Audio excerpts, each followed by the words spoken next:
Hello friends, welcome to my channel NRI Life. Our topic of discussion today is around kids. As an NRI, जब हम ये plan करते हैं कि हमें इंडिया मूव करना है after living several years abroad, the biggest question in our minds is the settlement of kids. And it's a valid question because as Indian parents, हमारे बच्चे हमारी की responsibility हैं. In this video today, I'll share with you my experience of the challenges my kids face in India and how we were able to cope up with those challenges. So let's begin. बच्चों के जो key areas हैं of concern, मैंने उनको 6 part में divide किया है. सबसे पहला उनके फ्रेंड्स, दूसरा उनका स्कूल ये एजुकेशन, तीसरा अराउंड स्पोर्ट्स, चौथा अराउंड द कल्चर, उसके बाद life in India and lastly freedom in India. We will look at all these points in detail one by one. So first let's talk about friends. देखिए, बच्चों के लिए their friendship is everything. If they have lived in America for a long time, उनके लिए सबसे ज्यादा impact आएगा उनकी फ्रेंडशिप पे. That is their number 1 challenge. मेरे 2 बेटे हैं,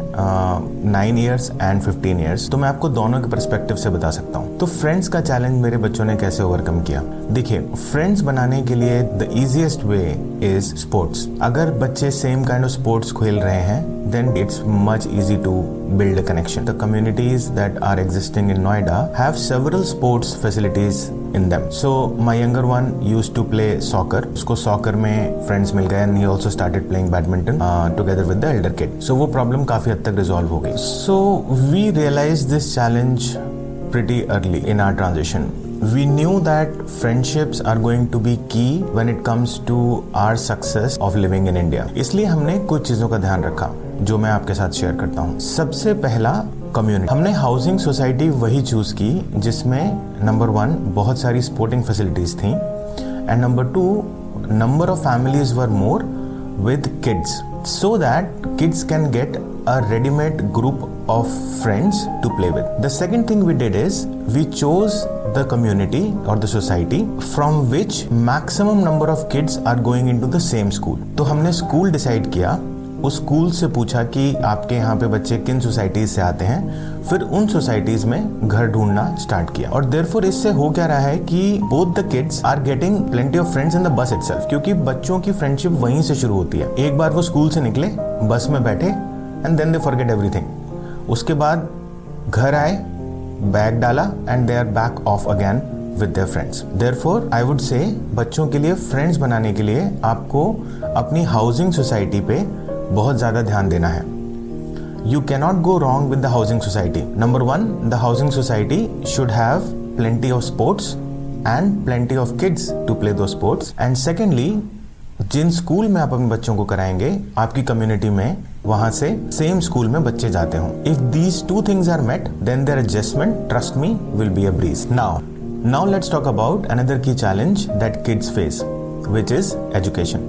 होता क्या है कि एक perceived notion है that there is a huge difference between the way Indian education system is built and the way education system exist abroad. जबकि मैं कहूंगा कि ये कम्प्लीटली ट्रू नहीं है. जिस रोट लर्निंग प्रोसेस से हम लोग गुजरे हैं, वो रोट लर्निंग प्रोसेस आज की डेट में इंडिया में मॉडर्न स्कूल्स में कम से कम होता जा रहा है. And this I am talking about CBSE board itself. Let me tell you about the education system in India. So there are 2 options that you will have. One is to choose the CBSE board and the second is to choose the international board. You will find the international boards to be very much aligned to the same way and pattern of education that your kids have been receiving abroad so far. It's not rote learning, it's more project based, it's more experiential and everything, because these are international boards, but they also come with a price tag. तो choice यहीं पे खत्म नहीं होती. Now I'll tell you the second option that we took. In India now also there is a growing school system of CBSE schools based on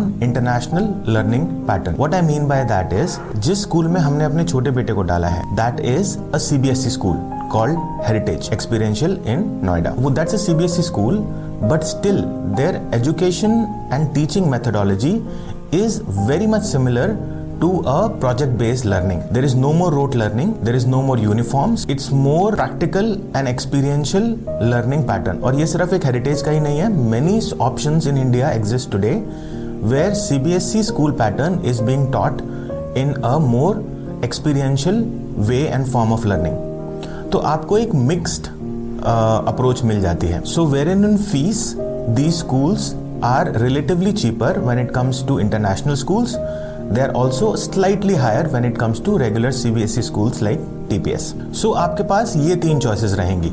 Again, CBSE, international, and a more CBSE hybrid kind of an approach. We chose for the younger one the hybrid model and for the elder one pure CBSE. और उसका reason ये है कि the elder one is more into academics and therefore pure CBSE pattern works for him. One more key challenge that comes around is the language Hindi or any other regional language for that matter. In CBSE, regional language is compulsory up to a certain age. CBSE offers in 9th the option to not have Hindi but choose any other language. So luckily for the elder one, he chose Spanish which he was also learning in America. तो उसको हिंदी उसको paper नहीं देना है. The younger one, however, has to do Hindi in the CBSE hybrid model. So education system के लिए बहुत ज़्यादा घबराइए मत. You can choose based on what your kid wants and what your affordability is.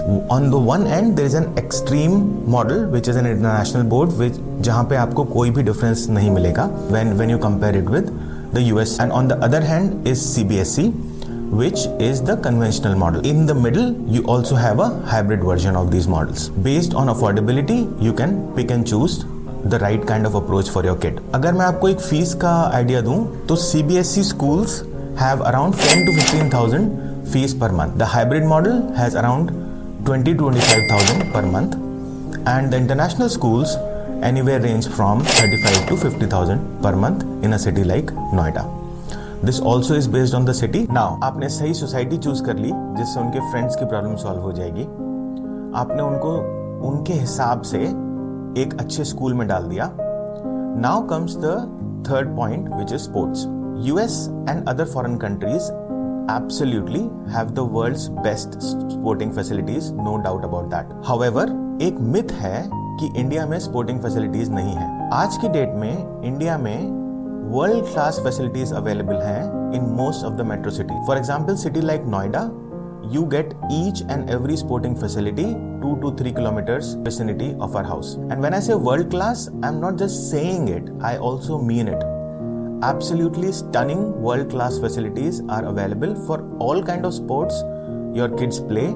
As a matter of fact, the level of competition in India when it comes to sports is actually higher. अगर आपका बच्चा US में sports में अच्छा कर रहा है तो I am sure यहाँ पर नंबर 1 उसको अच्छी फैसिलिटीज तो मिलेंगी ही, नंबर 2 उसको अच्छा एनवायरनमेंट भी मिलेगा. He or she can hone their skills to the next level. So when it comes especially to sports, don't worry about that.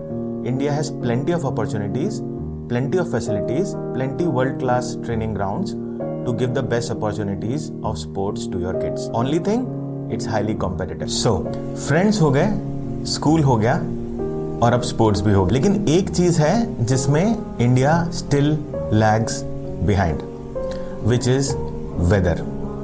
And when I say weather, I specifically mean pollution. हम दिल्ली में रहते हैं and the level of pollution that we face here every day is very, very high, especially in the months of October, November, December and January. As you know, ये pollution की problem has come up in India from the last 8 to 10 years. Over the years, अभी तक तो इसका कोई solution निकला नहीं है. There is a public outcry around pollution, but as a matter of fact, or there is no political will to address the issue as far as I can see it. So this is one problem that has no solution, unfortunately. So we are taking it with a pinch of salt.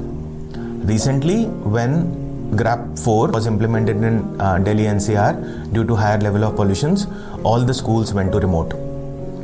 So this is how India is coping up with their higher pollution levels right now by closing down schools and offices and maybe vehicles. However, this is not the solution, and as a matter of fact, this is something that the kids will face in India. Pollution per se, when it's very high, बच्चे नीचे खेलने नहीं जाते, they have to be locked in the house and things like that. So you can expect at least 4 to 5 weeks in a year, if not more, for this to happen with them if you are moving in NCR region. Pollution is also high in other cities of India, but not as high as Delhi NCR. So if you are planning to move to Hyderabad or Bangalore, then the situation of pollution will not be as worse as it is in northern part of India. Okay, bad thing is not done yet fully. There is one more issue that kids face, and that is in general behavior of people. And when I say behavior of people, what I'm comparing with specifically is the rules and regulations that people follow in general. एक case आपको बताता हूँ. My elder son has never complained about moving to India in a bitter way. Although this transition has not been 100% smooth, लेकिन फिर भी in general वो कभी India से परेशान नहीं रहता है. However, there is one time he clearly said to me, पापा मैं इंडिया में नहीं रह सकता, is when I was stuck in traffic and people were like going from everywhere around me honking and nobody was following the rules. ये challenge बच्चों को आता है जब वो बाहर से आते हैं, when they see people in general not following rules and regulations on a day-to-day basis. Line ना लगाना, धक्का दे के आगे निकल जाना, honking, rules ना follow करना, ये एक जनरल पैटर्न है इंडिया में. इनफैक्ट जब हम भी आए थे तो पर्सनली हमें भी अजीब लगा था, लेकिन बच्चों के लिए it's a cultural shock, specially अगर बच्चे शुरू से ही यूएस या किसी और फॉरेन कंट्री में रहते हैं. सो ये कल्चरल शॉक उनको देखने को मिलेगा definitely. Now how we cope up with this. See, ये एक फैक्ट है दैट हम अपनी ही कंट्री में रूल्स एंड रेगुलेशंस फॉलो नहीं करते, कहीं पे साफ सफाई भी नहीं रखते. Although things are changing, but when it comes to civic sense, it is still way far behind when it compares to rest of the world. तो इसका भी कोई डायरेक्ट सॉल्यूशन नहीं है other than accepting the fact. तो हमने भी अपने बच्चों से डिटेल में इस बारे में बात करके उनको यही समझाने की कोशिश की है that this is a part of being in India. Although we don't like it, but there is no way around it. At least in the short run. उनके टाइम में आने वाले 20 साल में क्या होगा, that only time can tell. तो इसका कोई solution तो है नहीं. All we have told them so far is to be polite and follow the rules as much as they can by themselves. So I don't think they really like that part in India. But इसको tackle करने के लिए हमने उनको क्या समझाया है that there are pros and cons with every country. अगर आप यूएस ले लें, specifically there is a problem of gun culture, there is also a problem of racism. However, when it comes to India, there is a problem of civic sense. This is one way that we have told them that every country or every place you live in will have its pros and cons. और दूसरी बात ये है कि when you deal with intense competition, when you deal with so many people around you, it also makes you somewhat stronger, and that's a good thing to have. So that is also one conversation that we had with our kids, that even though हमें personally ये behaviour अच्छा नहीं लगता, लेकिन number 1 हम rules follow करते हैं, हम प्लीज बोलते हैं, हम लाइन में लगते हैं, और हम उनको भी ये आदत छोड़नी नहीं चाहिए. लेकिन इस आदत के चलते they should not start disliking India. तो इससे फर्क भी पड़ा है. I have seen in the process they have also become slightly more confident is what I feel when it comes to handling people and handling life in general. एक positivity इस चीज में बच्चों के लिए आती है, that is they become stronger emotionally, they know how to fight their own battle, and they also start learning the difference between right and wrong from a very younger age. अब मैं एक और चीज पे आता हूँ जो कि बच्चों की लाइफ को डायरेक्टली इम्पैक्ट करती है, and that is the general sense of freedom that they get to enjoy in India. ये हमारे लिए भी वैलिड है और स्पेशली बच्चों के लिए भी वैलिड है.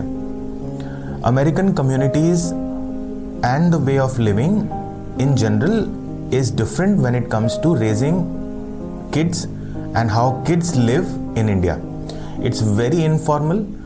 बच्चे जहाँ मर्जी चाहे खेल सकते हैं, जितनी देर चाहे खेल सकते हैं. अमेरिकन कम्युनिटीज़ में ज़्यादातर थोड़ा कंसर्न होता है, specially when the communities are mixed with other races and other cultures.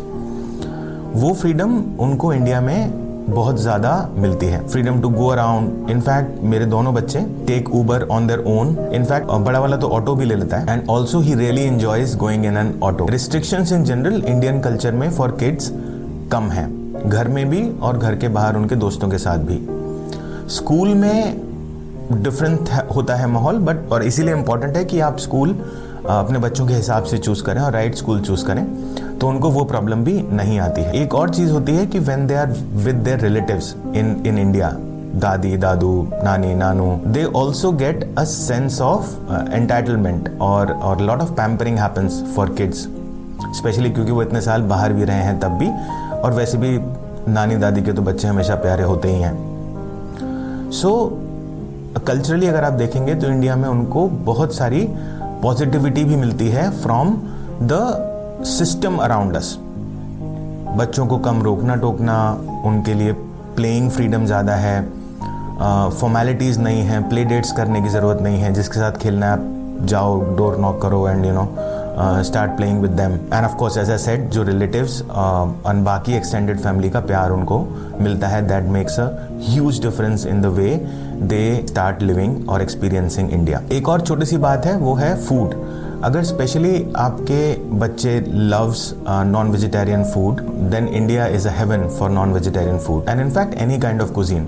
Not only you get variety and taste, but you also get it round the clock. They are much more used to Zomato and other services now. So that also is there. One more positive sign I would say of India, as my kids are seeing it, is making them more independent. ये as a parent मैं देख पा रहा हूँ। India में after the digital revolution, everything is online. So my elder son has a phone on which there is Paytm, there is a bank, there is Uber.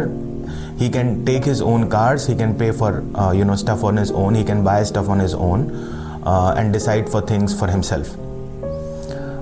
US में थोड़ा dependence on parents ज़्यादा होता है compared to India.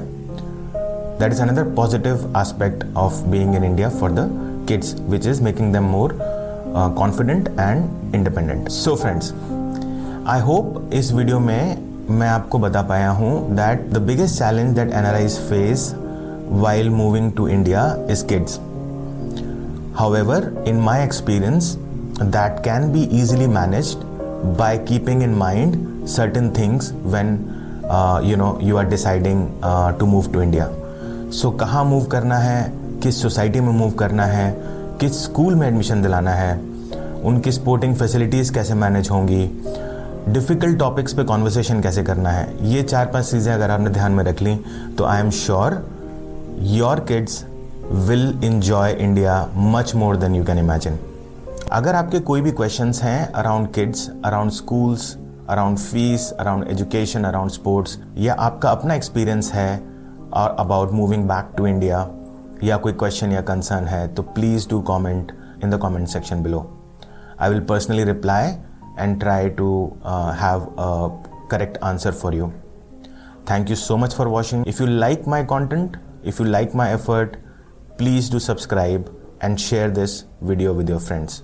Thank you so much. Namaste.